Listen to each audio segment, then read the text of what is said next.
کیا آپ جانتے ہیں کہ دنیا کی وہ کون سی آسمانی کتاب ہے جو مکمل طور پر اللہ کی حمد اور نغموں پر مشتمل ہے؟ ایک ایسی کتاب جس کی تلاوت سن کر پرندے ہوا میں رک جاتے تھے اور پہاڑ گونج اٹھتے تھے۔ آج کی ویڈیو میں ہم بات کریں گے حضرت داؤد علیہ السلام پر نازل ہونے والی مقدس کتاب زبور کے بارے میں۔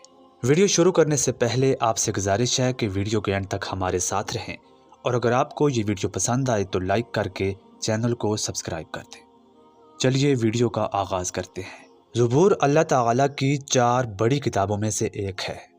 یہ کتاب بنی اسرائیل کے عظیم نبی حضرت داؤد علیہ السلام پر نازل ہوئی تھی۔ قرآن مجید میں بھی زبور کا ذکر خاص طور پر کیا گیا ہے۔ اللہ تعالیٰ ارشاد فرماتا ہے، اور ہم نے داؤد علیہ السلام کو زبور عطا کی۔ یہ کتاب تورات کے بعد اور انجیل سے پہلے نازل ہوئی تھی۔ دلچسپ بات یہ ہے کہ اس میں احکامات یا قوانین نہیں تھے، بلکہ یہ سراسر اللہ کی بڑائی، تسبیح اور دعاؤں کا مجموعہ تھی۔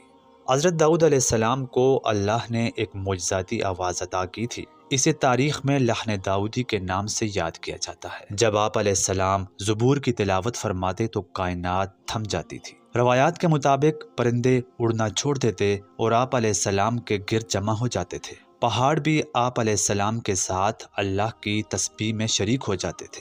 زبور کے الفاظ دلوں کو پگھلانے کی طاقت رکھتے تھے۔ یہ کتاب انسان کو دنیا سے کاٹ کر اللہ کی محبت میں غرق کر دیتی تھی۔ زبور میں کل 150 سورتیں یا مضامین شامل تھے۔ ان میں اللہ کی حکمت، عدل اور کائنات کے نظام پر غور کرنے کی دعوت تھی۔ اس کا بنیادی پیغام توحید اور خالق حقیقی کی شکر گزاری ہے۔